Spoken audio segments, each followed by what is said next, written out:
education, you have fiscal and budgetary stability, and you have safe communities. And I think underlying the success of Utah has been a commitment to freedom. Like Florida, Utah proves that freedom works. Now, over the last few years since I've been governor, people have looked to Florida for leadership in a variety of different ways. I was recently visiting with some folks in Iowa, and people said, you know, Iowa, they're really the Florida of the Midwest with all the conservative stuff they're doing. Well, let me just tell you, maybe it's the little secret, but it might just be that Florida is the Utah of the Southeast. I'm just saying.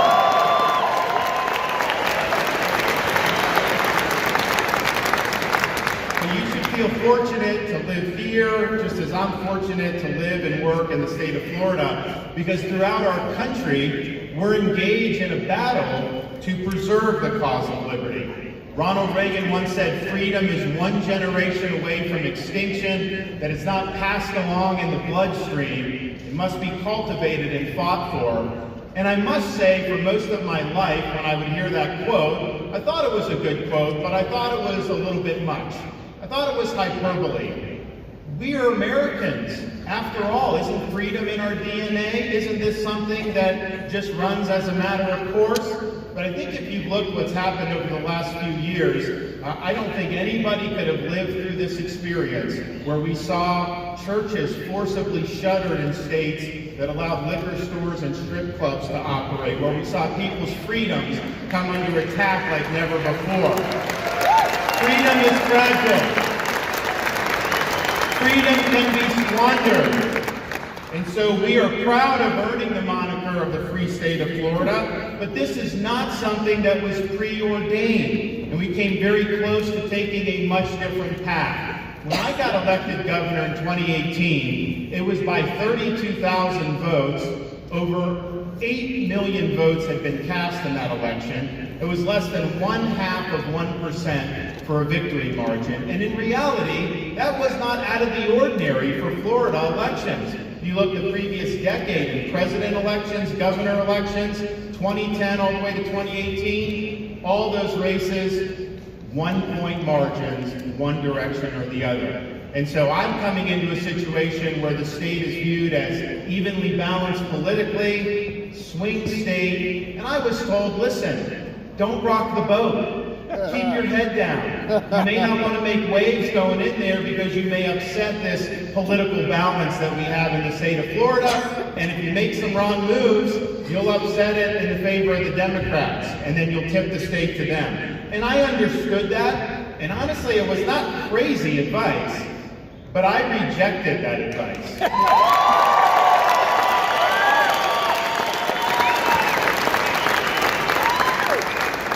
My view was I may have earned half the vote, but that entitled me to wield 100% of the executive power, and I intended to use that authority to advance conservative policies and to help my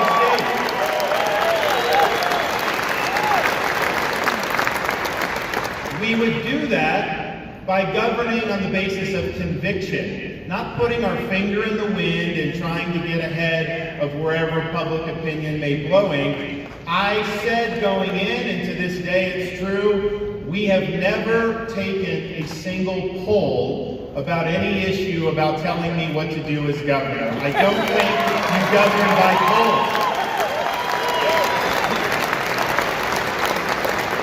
A leader is not captive to what a poll may say. A leader gets ahead of public opinion. A leader sets out a vision, executes the vision, and delivers results. And guess what? When you do that, people follow you and they have your back. We also understood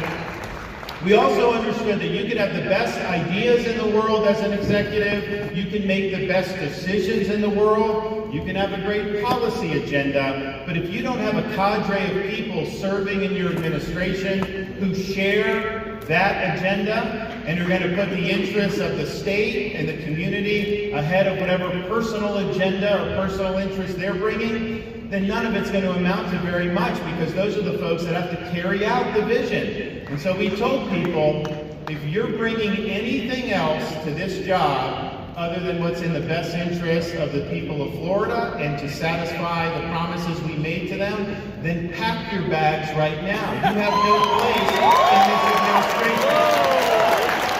We're not doing drama. We're not doing palace intrigue. We are focused on executing our agenda day after day, week after month, year after year, and guess what? Because we've had that focus on the purpose of being there, we've been able to accomplish more than anybody's able to be able to accomplish in Florida history. Part of the reason we did that is because I said I'm not going to be like some of these Republicans. They get into office and they're like potted plants.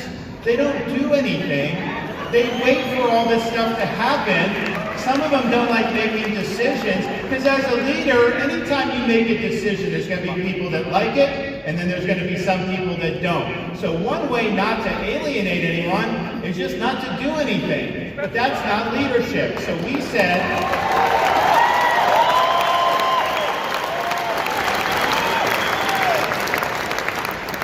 so I made the judgment, we are going on offense. I am going to be leaning into issues. I am not going to wait for issues to come to me.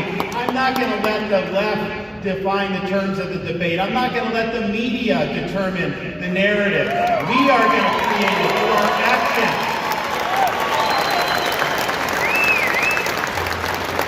And too many Republicans are worried that if you stand strong, that the left will attack you or the media will attack you. Of course they're going to attack you. If they're not attacking me, then I must not be doing my job right.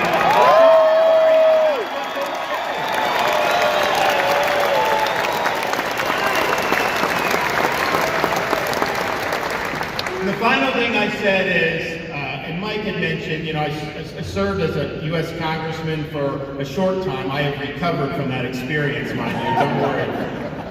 And it's an important job. There's a lot of important jobs. But being executive is a little bit different because, yes, you got to be right on policy, you got to do all those things, but you got to be a leader. It really calls for exercising leadership. And to me, leadership is having the courage to make difficult decisions in the teeth of opposition and criticism. A leader must have the confidence to stand all alone if need be. And so for us, as I got into office, COVID presented that situation for us because we were in a situation, the third largest state in the country, one of the highest percentage of elderly, economy based on tourism, which we needed travel to continue. So this situation was an existential threat to our state. But I made the judgment, leaders take the bull by the horns and make the decisions for themselves. They don't subcontract out their leadership to health bureaucrats like Dr. Fauci.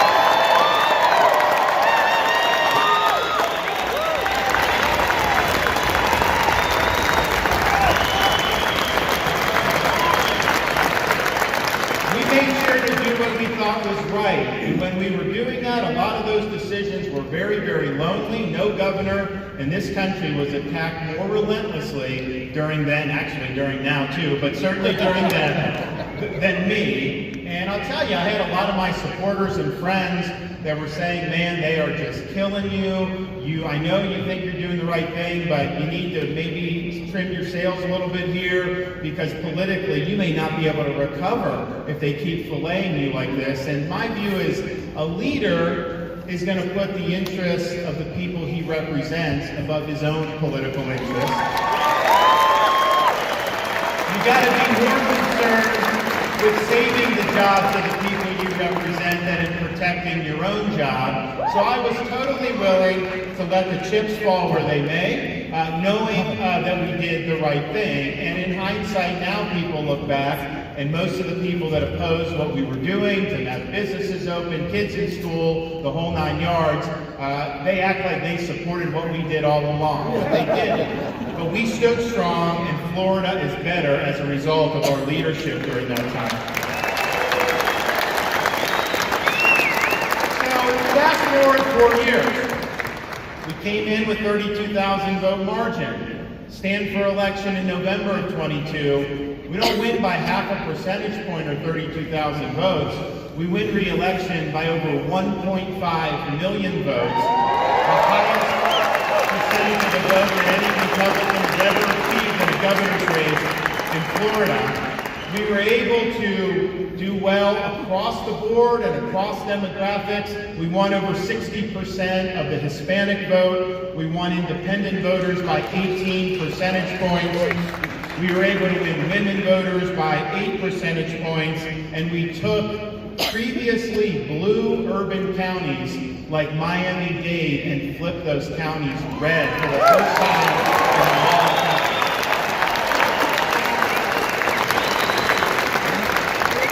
But it's not just about me.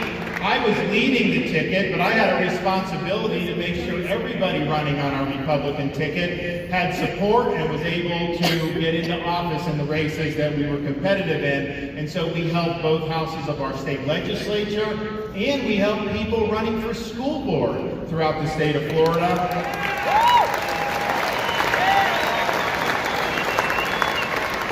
We now have supermajorities in the Florida legislature in both houses, and of the 34 school board races we helped, 29 conservative school board members won their race, and they are now serving and making a difference in our schools.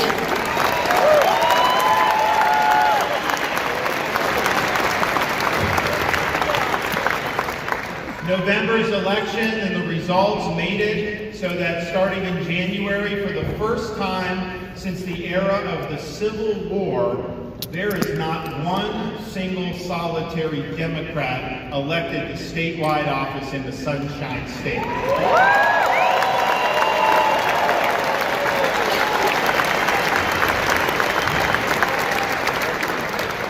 And I can quote an article that was in one of the corporate media outlets titled this, quote, "There's no plan, there's nothing. Florida Democrats in despair about the future." That is what you call Republicans winning when that happens.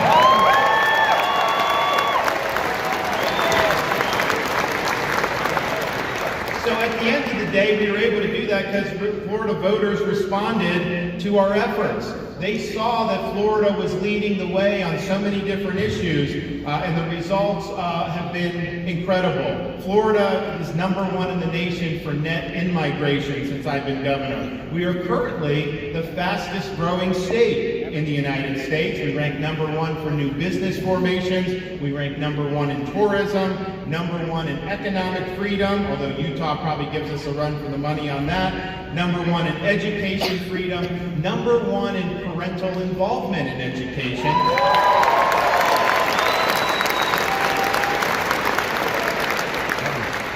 And I think that's because we lead not merely with words, but with deeds. You know, politics is not entertainment.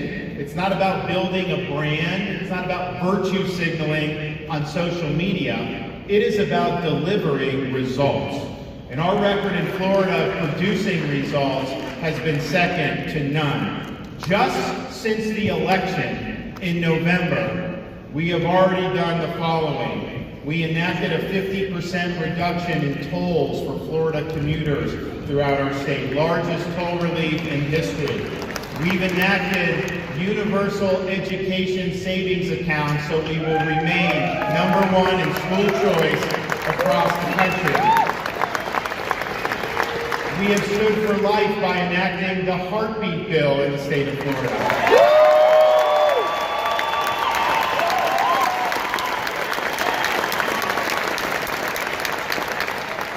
We have stood for the Second Amendment by enacting constitutional carry.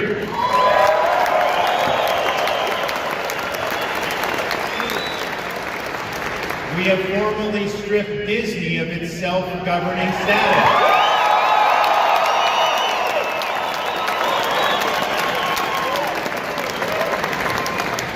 And we fortified our newly instituted statewide Office of Election Crimes and Election Fraud so that we can hold people who violate our election laws accountable for their fraud.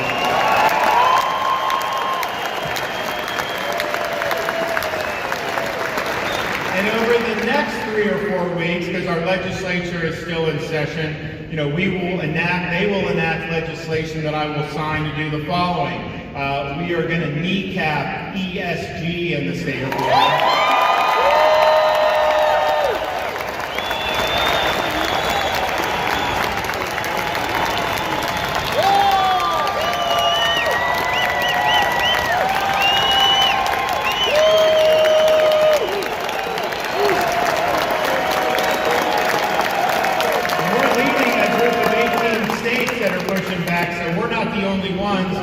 We are also going to be the first state in the country to eliminate DEI at all our public universities.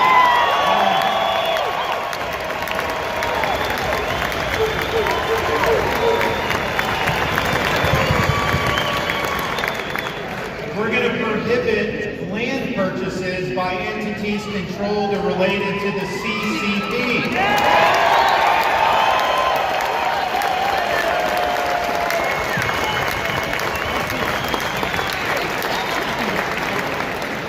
We are going to prohibit the implementation in Florida of any central bank digital currency.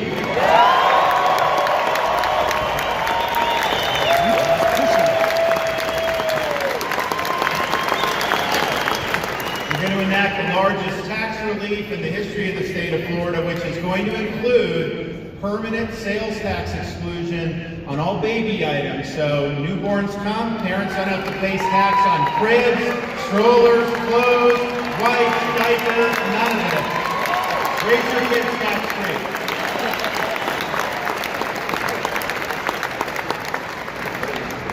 We are going to enact protections for Floridians against Biden's border crisis and illegal immigration that are some of the strongest measures in the country.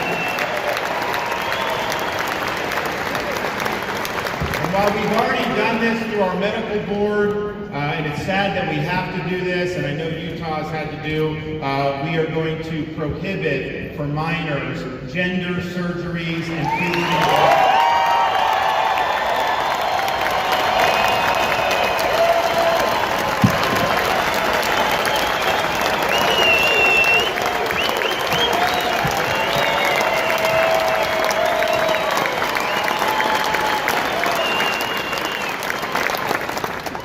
We're going to take the protections that we enacted for so many people during COVID, such as you should not lose your job based on your choice about whether to take an mRNA shot.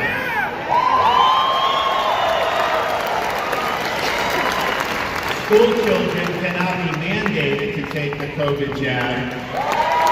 And you should never have these things imposed on you, so we are making all those protections permanent, and we are expanding them, and so we will have the strongest protections for medical freedom anywhere in the country, and we're proud of that.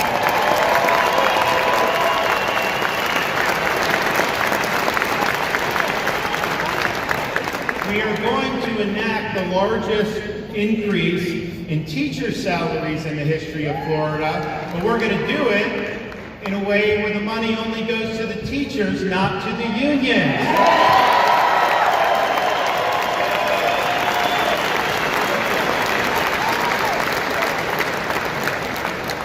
And we're going to make sure Florida remains tough on crime. We are going to take these people who are dealing fentanyl to our youth, and we are going to treat them like the murderers that they are.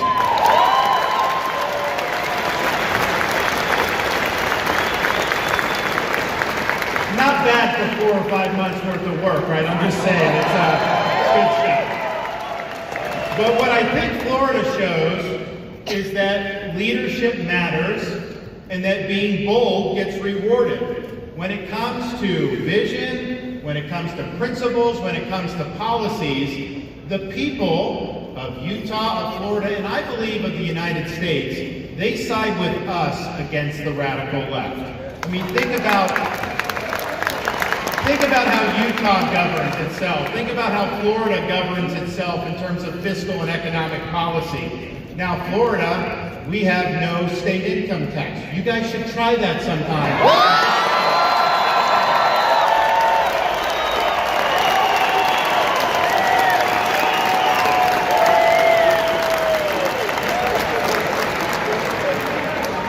So our state of Florida now has millions of more people than the state of New York does, and yet New York's budget is twice the size of the budget of the state of Florida. But yet Florida has better roads, better services, higher performing K-12 schools. Where is all that money going that they're taxing people so much in New York? Of course people are going to leave when they do that. We also in Florida have the second lowest debt per capita in the country. Our debt, with an economy of over $1 trillion in Florida, is $20 billion. Compare that to the federal government. The federal debt is bigger than the entire American economy, and it's getting bigger every day. We have exercised our line item veto to make sure people aren't wasting our taxpayers' dollars. Last year, I vetoed $3.3 billion out of the state budget. That's 3% of the budget. Can you imagine if they did that in Washington, D.C. and started trimming the bloat? And people understand it's because of the recklessness in Washington, with the spending, with the debt, with the printing of money by the Federal Reserve, unprecedented amounts, that we've had the worst sustained inflation in our country's history. And yet, are they doing anything to address it? Of course they're not. Are they expanding domestic energy to try to put some downward pressure on inflation? No, they should. Are they trying to moderate and reduce federal spending, which will put a downward pressure on inflation? Of course not. They should. So people understand, if you want a well-managed budget, if you want a sound economy, you got to embrace conservative policies. Utah has shown that, and Florida has shown that. We've also shown that law and order works. Allowing rioting and disorder destroys communities.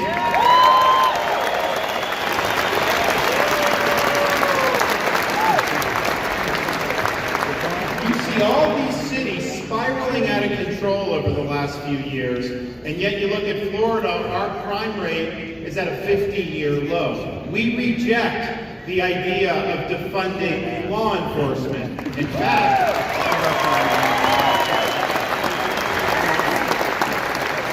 we passed legislation in Florida saying local governments cannot defund their police. We'll put the money back in, and we're proud to stand with the men and women who wear the uniform and work to keep our communities safe.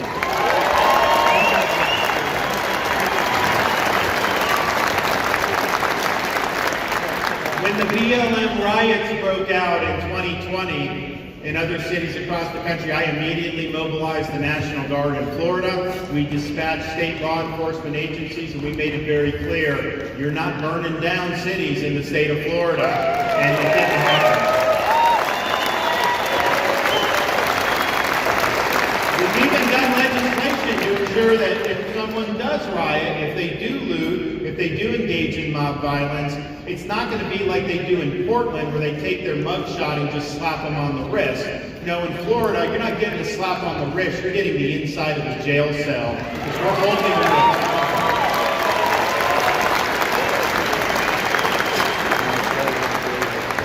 Now, that anti-rioting legislation was actually criticized by the United Nations, and so we must be on the right track at the UN.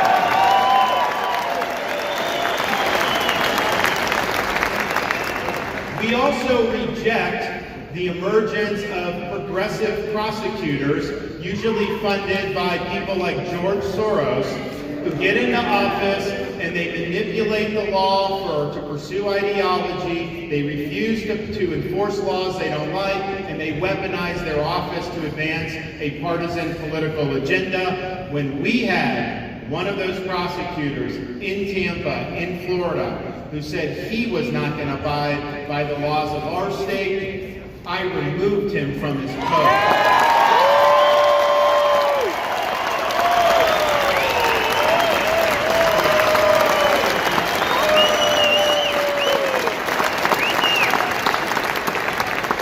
One of the reasons we did so well in Florida is because people, particularly parents of all political stripes, they want to see the school system be used to educate kids, not to indoctrinate kids.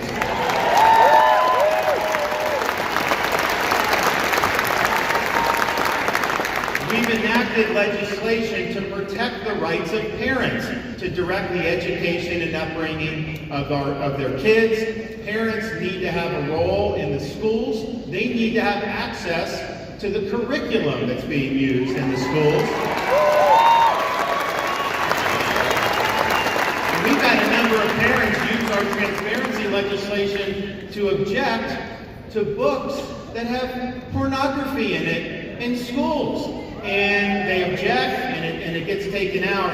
And the left and the media, they try to say that that's, quote, banning books. And so we did an event, and I titled it Exposing the Book Ban Hoax. And before we did the press conference, I played a video that basically had pictures of all the books that the parents had objected to. The local news, who was covering that, cut their feed because they said it was too graphic. If it's too graphic for the 6 o'clock news, how is it okay for a 9-year-old student?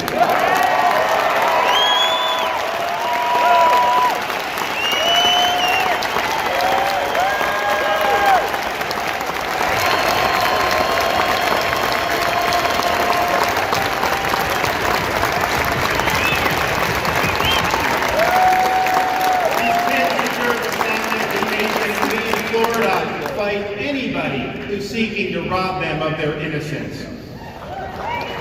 We have also led the way by eliminating critical race theory in our K-12 schools. We're not teaching kids to hate our country or to hate each other with our tax dollars. No, we're going to teach kids about American civics, about our Constitution. We're going to teach them about what it means to be an American. And we are the only state in the country that has set aside one day every year for students to learn about the victims of communist regimes throughout history, and telling the truth about Marxism and Leninism.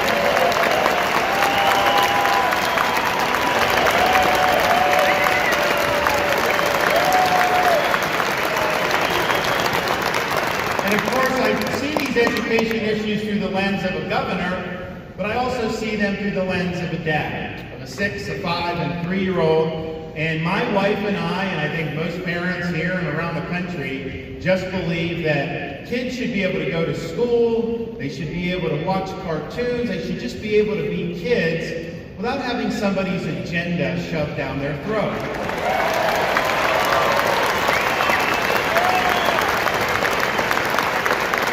It is wrong for a teacher to tell a young student that they were born in the wrong body or that their gender is a choice.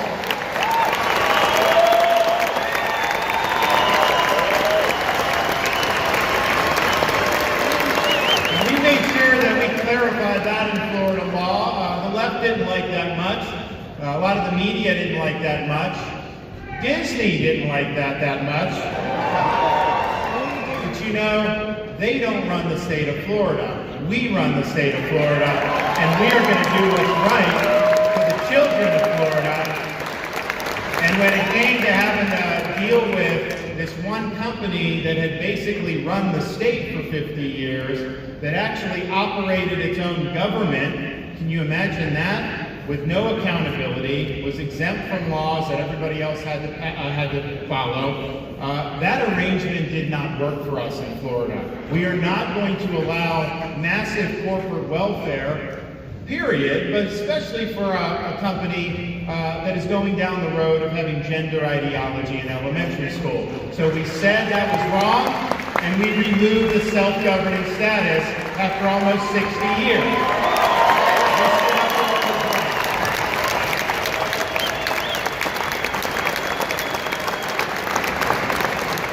And I mentioned we have the bill coming down the pike for higher education. This idea of DEI, they say it's diversity, equity, and inclusion. In reality, it's a Trojan horse to try to impose a left-wing ideological agenda on our universities and on the students. How it's really practiced, DEI, it's really discrimination, exclusion, and indoctrination, and that has no place in our public system.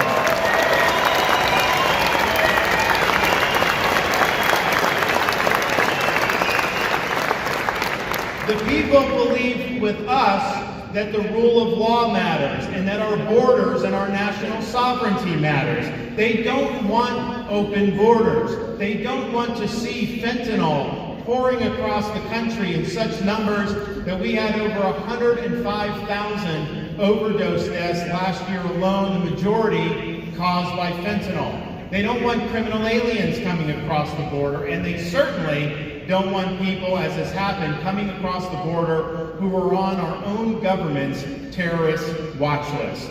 And in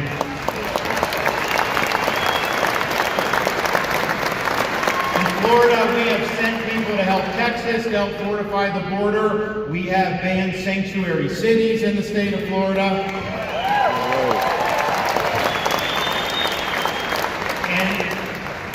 If you go down there, you realize, because we've got a lot of good people working there, there's never going to be enough manpower alone. You need to construct a wall along the southern border. It needs to get done. And here's what I can tell you. We had a hurricane come through Florida, very powerful, almost Category 5 in September, Hurricane Ian, and it really battered southwest Florida, including taking out a bridge from the mainland to Pine Island, and then severing the causeway from the mainland to Sanibel Island in 3 different places. Now, those were not state bridges, they're not things we controlled. The local community was being told it's going to take 6 months to be able to restore connectivity to the islands, and that would have caused the islands to die. So they came to me and they said, "Governor, can you help?" I'm like, "I'll help." I'm like, all right. So I got my guys together, I said, listen, no red tape, no bureaucracy, no excuses. Just get it done. And so Pine Island, they didn't have to wait 6 months. We took the job over, reopened the bridge in 3 days. And we did Sanibel 2 weeks later.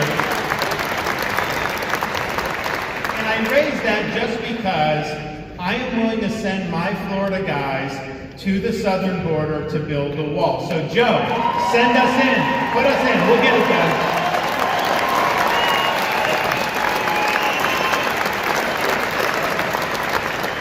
People side with us on believing that we need an economy and businesses that are focused on their core missions, not corporations pursuing a woke agenda with shareholder assets. We reject ESG. We reject woke banking.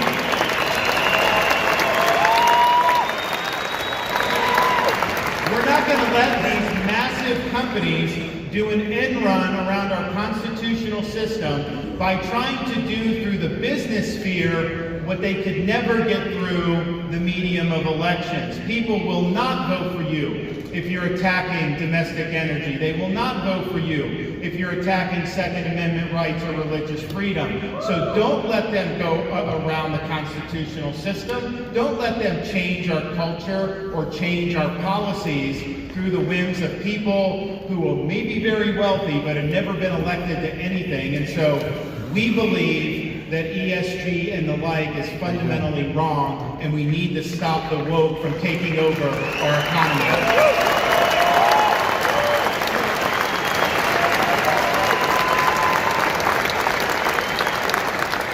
We also need the restoration of true constitutional government. And I think when people look to see how the federal bureaucracy operates, it is an unaccountable, weaponized Leviathan. You know, when Ronald Reagan came on the scene, he used to joke that the most terrifying words in the English language are "I'm from the government and I'm here to help." And while what he was saying was true, a lot of the excess we saw in those days was rooted in central planning run amok. These were people that said you could end poverty by waging a war on poverty. They ended up doing policies that made it worse, and they ended up holding our country back. And that was true then, and it's still true now. But I think now you have government power being used much sharper. I think it's weaponized, and it tends to be mobilized and weaponized against people that the ruling class doesn't like. So, for example, 10 years ago, 11 years ago, the IRS mobilized its power to target conservative nonprofit groups across the country. Just last year, 2 years ago, CMS issued a rule that said nurses and doctors who did not take the COVID jab would lose their jobs. Congress never voted on that. There was never a debate about that. They were unilaterally making a decision as an unaccountable bureaucracy that you should not be able to put food on your table if you don't bend the knee and do what they told you. And of course, we've seen the FBI send people to surveil school board meetings in Northern Virginia. So this government is unaccountable to you, it's unaccountable to people throughout our country, and it needs to be put in its proper place.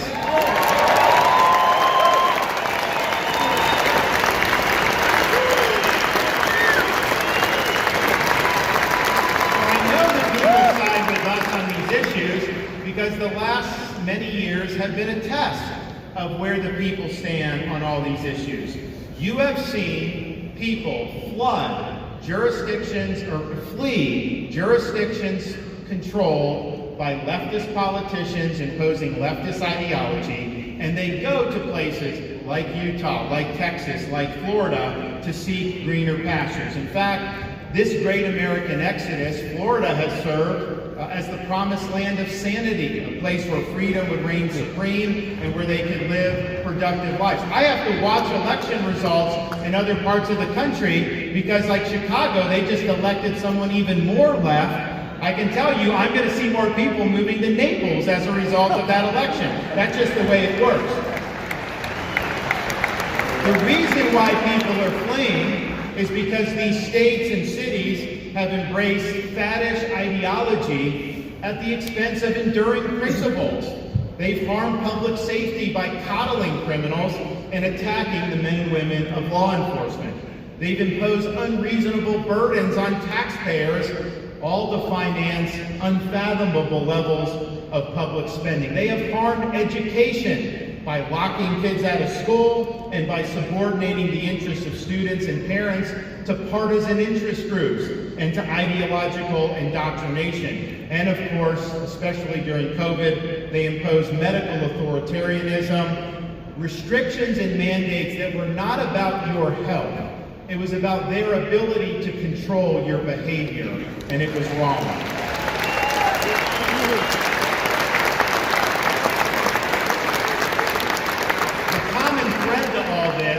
What's motivating this philosophically is what I call the woke mind virus. It's a form of cultural Marxism that tries to divide us based on identity politics. It represents an attack on merit and achievement, and it constitutes a war on the truth. Don't tell me that babies are born racist. Don't tell me that men can get pregnant. That is not true, and I will not accept that as being true.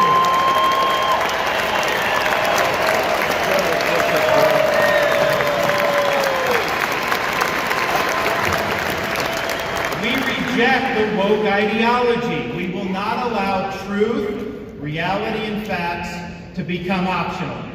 We understand this is a threat, though, not just in the halls of the legislature, but throughout our society. So yes, we will fight the woke in the legislature. We will fight the woke in the schools. We will fight the woke in the corporations. We will never, ever surrender to the woke mob. We've made the state of Florida the place where woke goes to die.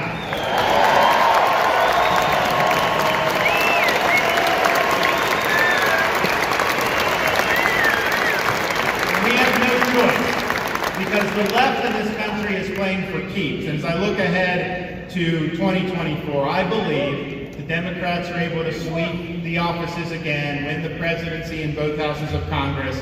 They will seek to pack the U.S. Supreme Court, abolish the Electoral College, make Washington, D.C. a state, and eliminate voter ID in every jurisdiction in this country. Now, say what you want about that agenda. I think we all think that's a bad agenda. But objectively, that is not an agenda that American families are sitting around their dinner table talking about. Oh, if we can just ban voter ID, we'd be so much better off as a family. No, they're talking about schools. They're talking about crime. They're talking about the economy, inflation, groceries. That's what they're concerned about. No, that's an agenda where the left is trying to make the conservative part of the country second-class citizens. They don't want us to have an adequate voice in the affairs of our country. So in times like these, there is no substitute for victory. Republicans need to shake the culture of losing that has developed in recent years. The time for excuses is over. We must get it done.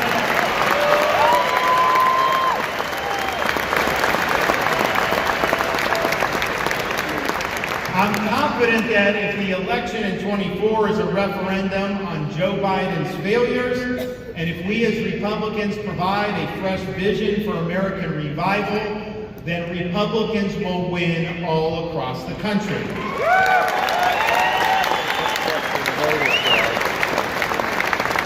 But we can't get distracted and we can't afford to lose, because freedom is on the ballot, and nobody appreciated the fragility of freedom more than our nation's founding fathers. When they went to Philadelphia in 1787 to craft the Constitution, they did so after having studied the history of every republic and the history of mankind, because they wanted to draw lessons about what had been done and see if they could take from those lessons things that would be applicable to the American experiment.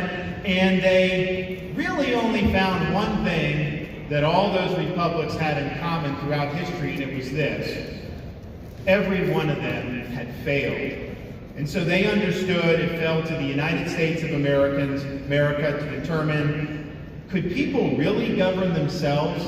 Could you have a society rooted in the idea that our rights are God-given, not given as a courtesy of the government, that the government should operate on the basis of the rule of law, not the rule of individual men? Or was mankind forever destined to live under various forms of despotism? And they fully expected the United States would answer that question, but they also knew that it wouldn't be something that would be as simple as just doing the Constitution. They knew that every generation would have to fight for it. When Benjamin Franklin walked out of that convention, he was stopped on the street and asked, "Dr. Franklin, what have you given us, a republic or a monarchy?" He said, "A republic, if you can keep it." You can have the best Declaration of Independence in the world, you can have the best Constitution in the world, but ultimately this requires us to stand up as free people and defend our liberties. Now, Florida is proof positive that we, the people, are not destined for failure. I believe the decline of our country is a choice. I believe success for our nation is attainable, and I definitely believe that freedom is worth fighting for. It is not easy to fight for freedom in this day and age, because the threats to freedom are more complex and widespread than in past. The threats can come from an entrenched bureaucrat in D.C., a jet setter in Davos, or even a corporation wielding public power. But fight we must. We must embrace our founding creed that our rights are not granted by the courtesy of the state, but are a gift from Almighty God.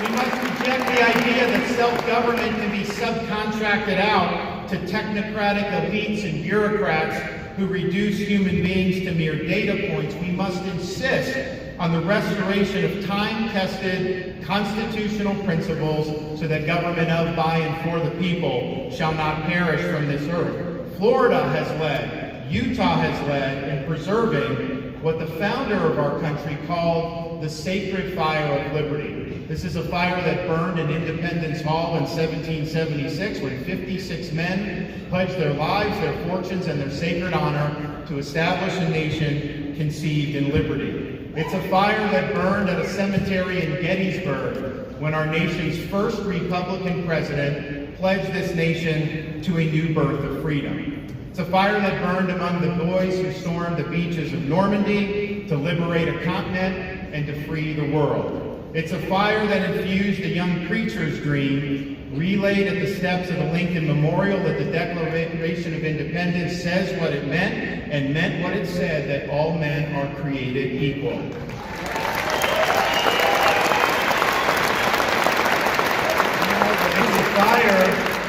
It's the fire that burned when a resolute president stood at the foot of the Berlin Wall and said, "Mr. Gorbachev, tear down this wall," staring down the communists and ending the Cold War.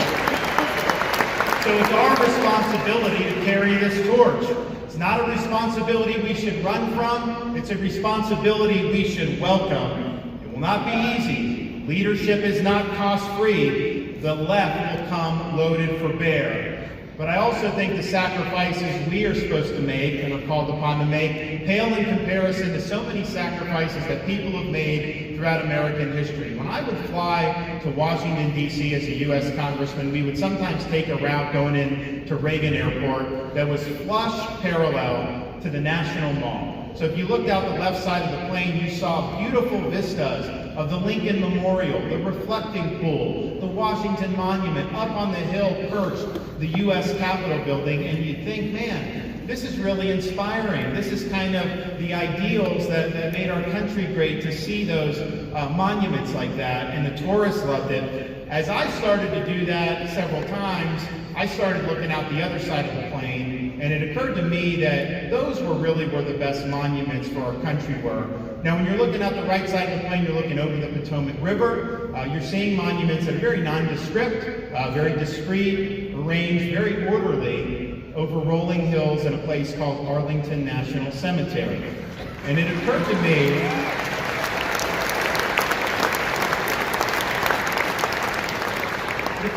that those are the most important monuments, because it doesn't matter what the ideals of a Lincoln or a Jefferson or a Washington were. It doesn't matter how great of the leaders they were. None of that stuff ultimately can stand the test of time unless you have people that are willing, when called, to put on that uniform, stand on that wall, risk their lives, and indeed, in many cases, give that last full measure of devotion.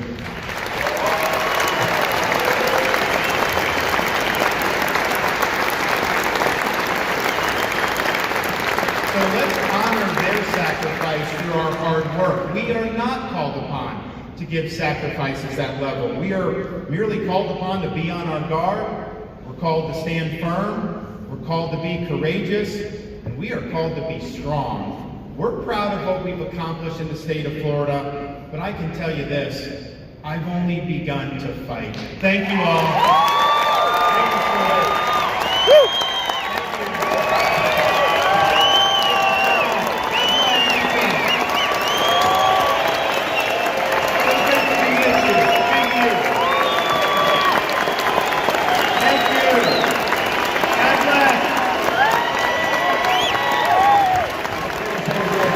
DeSantis, but I don't think you need any encouragement.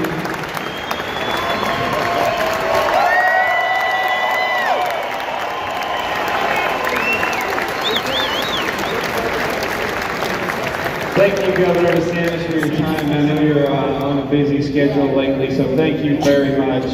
And thank you all for being great.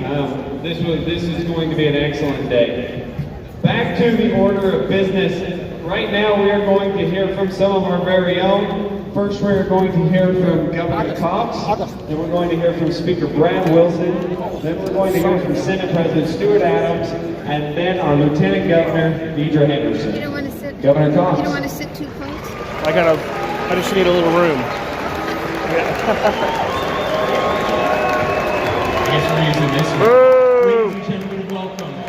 It's so great to have my good friend Governor DeSantis with us from the great state of Florida, or Utah, the Southwest, as he said. There's a couple of things I just want to share with you briefly this morning. First of all, several months ago, I asked all of you to pray for water, and we were mocked for that.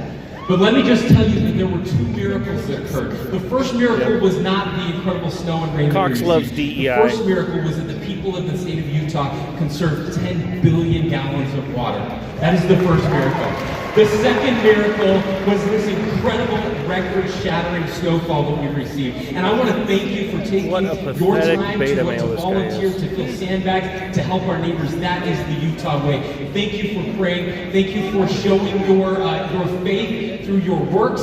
It's a powerful combination, works and faith. Now, we just finished a legislative session, an incredible 45-day legislative session. Will you please join me in giving our legislators a round of applause? What a contrast between the two guys. Now, if I could describe this legislative session in just a couple words or phrases, it would be this: empowering parents and protecting children and families. That's what we accomplished. Now, before I became governor, the largest tax cut in our state's history was $225 million. My first year as governor, we cut $100 million in taxes. My second year, $200 million, and this year, over $800 million in tax cuts. Number two, this legislative session, we were able to obtain record funding for education and became one of the first states in the country to empower families with school choice. That's what you get when you said your kids in college anymore. Number three, we passed some of the most comprehensive abortion reform in our state's history. We believe in protecting life, all life. In Utah, we value life. She is always full of facts. Now, and she never gets you see, we understand that our unalienable rights of life, liberty, and the pursuit of happiness do not come from government. They come from on high. We, the people, hold the power, and government is formed to protect those rights. Unfortunately, too many in Washington, D.C. do not understand that. Now, I've lost track of the number of lawsuits that we've filed with Attorney General Reyes against the current administration, but I will tell you, we are leading the fight against ESG. Utah is at the forefront. Number two, we are not going to allow the Biden administration to shut down our power plants and impact our grid. And number three, when this administration attempted to remove members of the National Guard who had not gotten the COVID vaccine, I led fellow Republican governors to push back, and we got that rule repealed. So our National Guardsmen can continue to serve. Finally, ladies and gentlemen, let me end here. Research has shown that there are 4 components to true happiness. Those 4 components are this: faith, family, friendships, and work that serve other people. We understand that here in the state of Utah more than anywhere else. We should be the happiest people on earth. I am a conservative Republican. I'm proud to represent you, and I'm here to say I'm not angry about it. We are so happy. Thank you for joining us. Stop pushing DEI!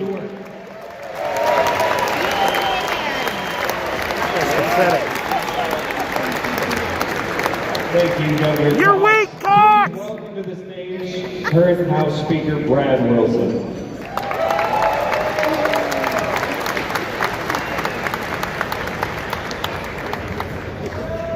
Hey everyone, thank you. Thank you for being here. Good morning. I am honored to be with you today, and I want to thank you for all that you do and have done to stand up for conservative values and to ensure that Utah stays red. And also for providing a model so that Florida can be the Utah of the Southeast. Don't we want to do that, right? So, hey, just for a second, I'd like all of you to think about one word that would describe the state of our country today. There was a recent poll that found that the most common responses to that question were divided, conflicted, chaos, and mess. And I would like to know what has happened to words like freedom, hope, optimism, and opportunity. Unfortunately, 2,000 miles to the east of us is a place that is far more interested in playing politics than solving problems. DC's model of distraction and inaction has spread like wildfire across these 50 supposedly United States. And while Washington focuses on social and political issues that are threatening our individual liberty and our economic prosperity, Utah, in a very different way, is looking to the future with an eye of optimism.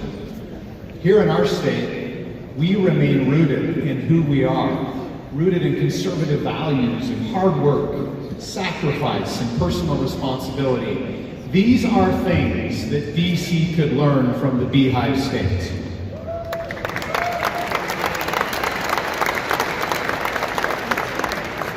President Biden President Biden's President Biden's recently released budget includes $4.7 trillion, that is with a T, in new taxes. I agree.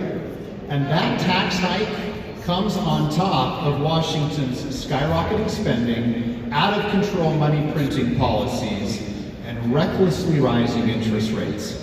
And all of us here in this state, hardworking Utahns, are paying the price.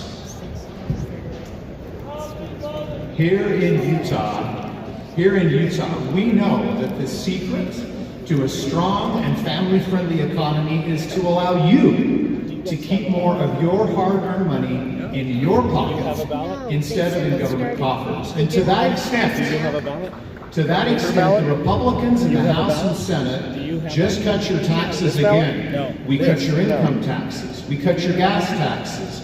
We increased the tax credit for seniors on Social Security. We doubled the dependent exemption. In the last 5 years, we have cut your taxes over $1 billion. Other states are not doing that, with just a few exceptions. If DC does not understand that tax dollars belong to the people, Utah will show them. You know, there are few things that are more important than our children. And who knows our children best? Well, it is definitely not DC. And in fact, it is not government at all. Parents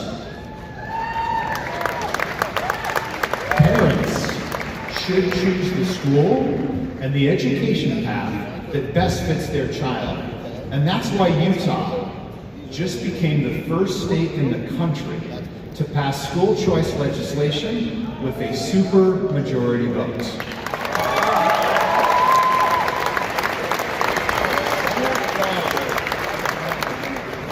You know, our students and teachers in Utah are among the best in the nation, and we know it, and we will provide our kids with a remarkable education. But if DC doesn't understand its place out of the classroom, Utah will show them. You know, let's talk about something else. DC sits back and gawks at claims of election fraud and conspiracy, while on the other hand, Utah acts.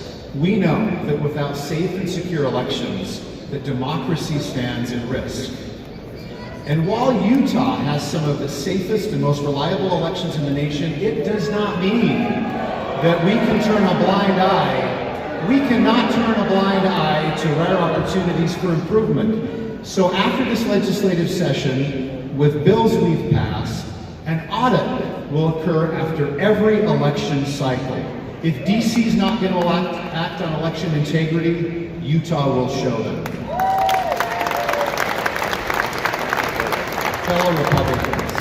Fellow Republicans, democracy is a series of choices. And as Republicans, we have tough choices to make. We have argued with each other, we've talked over one another, and we've fought with one another. But that tactic, we all know, it is ending now. The Republican Party, we are more than that. We are stepping up. We are coming together. As conservative Utahns, we know what it takes to keep America moving forward. Our results prove it. Our potential is unlimited.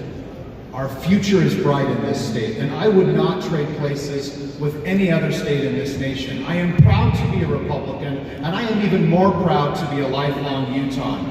Utah, Republicans, and America do not need more DC. And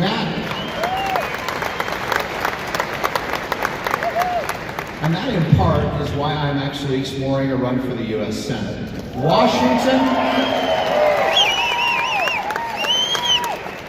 Washington needs to be more like Utah. Thank you for being here. Thank you for keeping Utah red. Have a great day.